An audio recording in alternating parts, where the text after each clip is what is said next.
حي على الفلاح.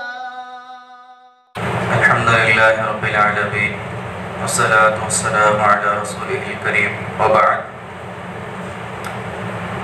أعوذ بالله من الشيطان اللعين الرجيم من همزه ونفثه ونفثه. بسم الله الرحمن الرحيم.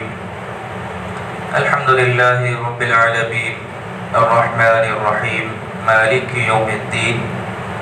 إياك نعبد وإياك نستعين اهدنا الصراط المستقيم. قرآن مجید کی سب سے پہلی سورت سورہ فاتحہ کی ابتدائی 2 آیتوں کا خلاصہ کل ہم نے سماعت کیا. الحمدللہ رب العالمین الرحمن الرحیم. الرحمن اور الرحیم یہ اللہ رب العالمین کی 2 عظیم صفات اللہ رب العالمین نے سورہ فاتحہ کی ابتدائی آیات میں بتائی. کل ہم نے سنا کہ الرحمن اور الرحیم ان دونوں کا معنی اور مفہوم تقریباً ایک ہی ہے، رحم کرنا اور رحم کرنے والا. الرحمن اور الرحیم کے اندر انہی 2 باتوں کا معنی اور مفہوم آتا ہے. لیکن الرحمن اور الرحیم میں مفسرین نے چھوٹا سا فرق یہ بیان کیا کہ الرحمن اللہ رب العالمین دنیا اور آخرت کے اندر دونوں کے اندر ہے، یا الرحمن اللہ رب العالمین دنیا میں مومنوں اور کافر دونوں کے لیے ہے. دونوں پر اللہ تعالیٰ دنیا میں رحم کرنے والا ہے. تو یہ رحمان کے اندر یہ بات آتی ہے. اور الرحیم جو ہے یہ اللہ رب العالمین صرف آخرت میں مومنین کے لیے خاص ہوگا. یعنی رحمان کا مطلب اللہ تعالیٰ مومن اور کافر دونوں کے لیے رحمان ہے. لیکن الرحیم یہ مومنوں کے ساتھ خاص ہے، یہ مومنوں کا خاصہ ہے کہ الرحیم کے ذریعے اللہ رب العالمین آخرت میں مومنوں پر رحم فرمائے گا. تو یہ رحم اللہ رب العالمین کی صفات ہیں. اور یہ صفات اور اللہ کے یہ جو نام ہیں، اللہ کے رسول صلی اللہ علیہ وسلم نے اللہ رب العالمین کے ان ناموں کو پڑھنے، ان کو یاد کرنے کی بھی بڑی فضیلت بیان کی. اللہ کے رسول صلی اللہ علیہ وسلم نے ارشاد فرمایا کہ ان للہ 99 اسما 100 الا واحدہ من احصاها دخل الجنہ. اللہ کے نبی نے بیان فرمایا کہ اللہ تعالیٰ کے 99 نام ہیں، 100 کو ایک کم. اللہ کے نبی نے اس کی وضاحت بیان کی کہ 99 اسما 100 الا واحدہ، کہ 99 نام یعنی 100 کو ایک کم. یہ اتنے نام اللہ رب العالمین کے ہیں. پھر اللہ کے نبی نے کہا کہ من احصاها دخل الجنہ، جو آدمی اللہ کے ان 99 ناموں کو یاد کرے گا اللہ تعالیٰ اس کو جنت کے اندر داخل کرے گا. تو یہ اللہ رب العالمین کے اسماء اور اللہ کے صفات، اللہ کے ناموں کی بڑی فضیلت ہے. لہذا اللہ رب العالمین کے جو 99 نام صحیح روایات اور صحیح حدیث سے ثابت ہیں وہ ہم تمام کو یاد کرنا چاہیے، کیونکہ دخول جنت کا بالکل آسان راستہ ہے. اللہ کے رسول صلی اللہ علیہ وسلم نے جنت میں داخل ہونے کا بڑا آسان سا راستہ بتایا. شرط یہ ہے کہ ہم اللہ کے نبی صلی اللہ علیہ وسلم کی باتوں پر مکمل یقین رکھتے ہوئے ان پر عمل کرنے کی کوشش کریں. اور اللہ رب العالمین کے 99 ناموں کے بارے میں ایک غلط فہمی عام لوگوں کے اندر یہ بھی ہے کہ قرآن مجید کے مصحف جو پڑھتے ہیں قرآن مجید، خاص کر جو انڈیا کے اندر جو قرآن مجید چھپتا ہے اس کا اٹا کھولنے کے ساتھ ہی اللہ کے 99 نام ہوتے ہیں. اس کے بعد پیچھے کا اٹا کھولنے کے ساتھ ہی اللہ کے رسول صلی اللہ علیہ وسلم کے 99 نام وہاں پر لکھے جاتے ہیں، بتائے جاتے ہیں. حالانکہ اللہ کے رسول صلی اللہ علیہ وسلم کے 99 نام تو کہیں ہے ہی نہیں. کسی حدیث سے وہ اللہ کے رسول کے 99 نام ثابت ہی نہیں ہے. اور جو اللہ کے 99 نام قرآن مجید کی ابتدا کے اندر لکھے جاتے ہیں اس میں سے بھی کئی سارے نام اور اسماء ایسے ہیں کہ جو صحیح حدیث سے ثابت نہیں ہے. مثال کے طور پر اللہ کا نام ایک ستار لکھا جاتا ہے، حالانکہ اللہ کے رسول اللہ رب العالمین کا نام جو ستار ہے یہ حدیث صحیح حدیث سے ثابت نہیں ہے. صحیح حدیث سے جو ثابت ہے اللہ کے رسول اللہ رب العالمین کا نام وہ الستیر ہے. الستار اللہ کا نام یہ صحیح حدیث سے ثابت نہیں ہے.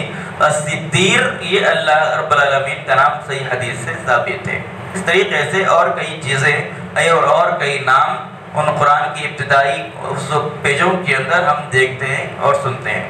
لہٰذا ان چیزوں کو نہ دیکھتے ہوئے صحیح بہت سے علماء نے، مفسرین نے، محدثین نے تحقیق کر کے اللہ رب العالمین کے 99 ناموں کو ایک جا کیا ہے. بہرحال الرحمن اور رحیم بھی اللہ کے انہی 99 ناموں میں سے 2 نام ہیں، اور اس کی فضیلت یہ ہے کہ جو ان 99 ناموں کو یاد کرے گا اللہ تعالیٰ اس کو جنت کے اندر داخل کرے گا. تو اللہ نے کہا کہ اللہ الرحمن ہے اور الرحیم ہے. اب الرحمن اور رحیم کتنا رحم کرنے والا ہے اللہ رب العالمین. اللہ کے رسول صلی اللہ علیہ وسلم نے اس کی تفسیر بھی ہم کو بیان کی کہ اللہ تعالیٰ نے اپنی رحمت کو 100 حصوں کے اندر تقسیم کیا. اللہ نے اپنی رحمت کو 100 حصوں کے اندر تقسیم کیا. ایک حصہ اللہ نے دنیا کے اندر رحمت کا اپنے نازل کیا. اللہ کے رسول نے ارشاد فرمایا اسی ایک حصے کا نتیجہ ہے کہ تمام انسان آپس میں ایک دوسروں پر رحم کا معاملہ کرتے ہیں، یا تمام جانور یا تمام جاندار آپس میں جو ایک دوسروں پر رحم کرتے ہیں وہ اللہ کی رحمت کا صرف ایک حصہ ہے، اور باقی 99 حصے اللہ تعالیٰ نے قیامت کے لیے اپنے لیے اٹھا کر رکھے ہیں. 99 حصے رحمت کے اللہ رب العالمین نے اپنے لیے قیامت میں اٹھا کے رکھے ہیں، تاکہ ان 99 رحمت کی حصوں کے ذریعے اللہ تعالیٰ اپنے بندوں کے درمیان قیامت کے دن فیصلہ فرمائے گا. تو یہ اللہ رب العالمین کی عظیم اور وسیع و عریض اللہ کی رحمت ہے.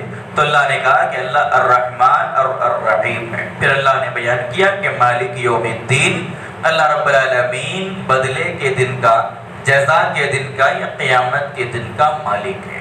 اللہ رب العالمین ویسے تو تمام دنوں کا مالک ہے. آج کے دن کا بھی مالک اللہ ہی ہے، کل جو آنے والا دن ہے اس کا بھی مالک اللہ ہی ہے. آج تک جتنے دن گزرے ہیں زمین کے اوپر اتنے دنوں کا مالک بھی اللہ ہے، اور جتنے دن گزرنے والے ہیں قیامت تک ان تمام دنوں کا مالک اللہ ہی ہے.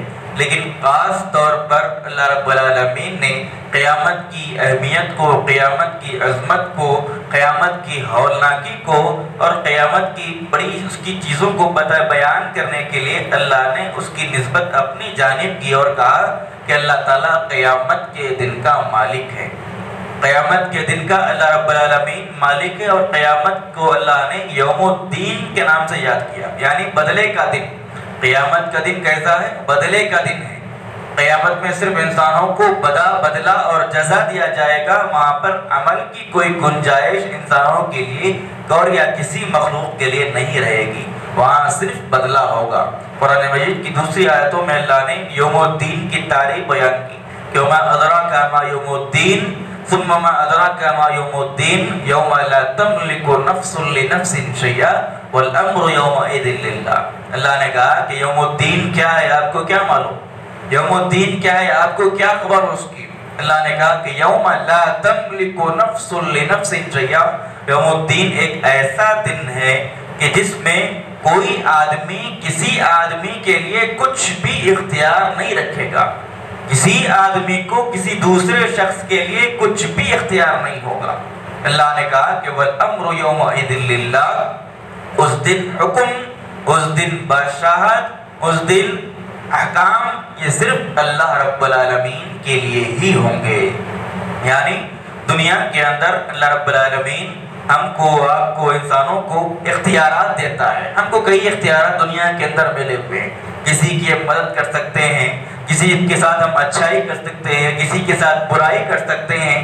اللہ نے دنیا میں ہم تمام کو اختیارات دے رکھے ہیں کہ اللہ دنیا میں کسی کو بڑا بناتا ہے، کسی کو بادشاہ عطا کرتا ہے، کسی کو حکومت، کسی کو سلطنت، کسی کو کرسی، کسی کو عہدہ عطا کرتا ہے. لیکن اللہ نے کہا کہ قیامت کے دن ایسے تمام عہدے اللہ کے پاس زائل اور ختم ہو جائیں گے. اللہ رب کے رسول صلی اللہ علیہ وسلم نے ارشاد فرمایا کہ قیامت کا دن، حشر کا میدان جب برپا ہوگا، اللہ رب العالمین اعلان کرے گا تمام انسانیت کے سامنے کہ لمن الملک اليوم، آج کس کی بادشاہت ہے. پھر اللہ خود اس کا جواب دے گا اور کہے گا کہ للہ الواحد القہار، ایک اللہ وحدہ لا شریک کی آج بادشاہت ہے کہ جو قہار، جو زبردست ہے۔ تو اس دن تمام قسم کے اختیارات انسانوں کے ساتھ ختم کر دیے جائیں گے۔ کسی انسان کو کسی چیز کا کوئی اختیار نہیں رہے گا۔ ہر قسم کا حکم، ہر قسم کی بادشاہت، ہر قسم کا امر اللہ رب العالمین کے لیے ہی ہوگا۔ جو اللہ رب العالمین چاہے گا، جس قدر چاہے گا، جس کے ساتھ چاہے گا، اس قسم کا معاملہ اللہ رب العالمین کرے گا۔ تو اللہ نے کہا کہ یہ اللہ رب العالمین یوم الدین یعنی بدلے کے دن کا مالک ہے۔ یہاں تک اللہ رب العالمین نے اپنی حمد، اپنی ثنا یا پھر اپنا تعارف بندوں کے لیے پیش کیا کہ الحمدللہ رب العالمین، رب العالمین وہ ہے جو تمام جہانوں کا رب ہے، پھر رب العالمین وہ ہے جو رحمان ہے اور رحیم ہے، پھر رب العالمین وہ ہے جو قیامت کے دن کا یعنی بدلے کے دن کا مالک ہے۔ یہاں تک سورہ فاتحہ کے اندر سورہ فاتحہ کا ایک حصہ ختم ہوا، یعنی سورہ فاتحہ جو دو حصوں پر منقسم ہے، اس میں سے ایک حصہ اللہ کی حمد، اللہ کی ثنا، اللہ کی بڑائی، اللہ کی کبریائی اور اللہ رب العالمین کا اس کے اندر تعارف ہے۔ اللہ رب العالمین سے دعا ہے رب العالمین ہم تمام کو قرآن مجید کی ان آیات پر غور و فکر اور عمل کی توفیق عطا فرمائے، آمین۔ سبحانک اللہم بحمدک، اشہد ان لا الہ الا انت، استغفرک و اتوب الیک۔